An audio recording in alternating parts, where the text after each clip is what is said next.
1945, la France était à Berlin, effaçant la défaite de mai 1940 et l'esprit de collaboration. Aujourd'hui, nous rendons hommage à toutes les générations de la Seconde Guerre mondiale. Hommage aux combattants de 1940, dont les sacrifices permis, lors de combats restés dans les mémoires, en Norvège, à Montcornet ou à Chasselet, de ralentir l'avancée de l'armée allemande au printemps 1940.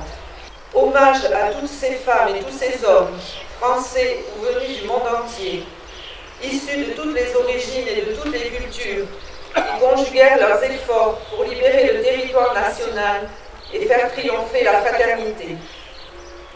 Hommage aux Français libres qui, audacieux et précurseurs, venant de France, d'Afrique ou d'ailleurs, légionnaires, tirailleurs, marsouins, marins ou aviateurs, constituèrent une admirable cohorte de volontaires ayant en commun la croix de Lorraine.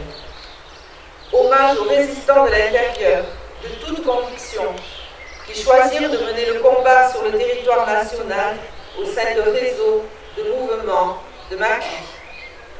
Hommage aux victimes de la déportation, condamnées pour leurs idées ou pour ce qu'elles étaient, qui subirent l'innommable. Souvenons-nous des milliers de victimes civiles, hommes, femmes et enfants, qui subirent représailles et bombardements. Notre pays s'est construit, après 1945, sur le souvenir de ces tragédies et par la volonté de vivre ensemble au sein d'une Europe en paix, unie, préservée des nationalismes et des idéologies totalitaires. C'est cette volonté qui a permis la réconciliation des nations européennes. Et c'est sur cette base que la construction européenne fut possible.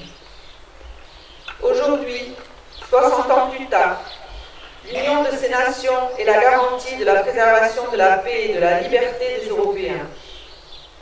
En ce jour, nous mesurons l'étendue de la responsabilité que nous avons reçue en héritage et la nécessité impérieuse de le préserver pour que le désastre que fut la Seconde Guerre mondiale ne se reproduise jamais.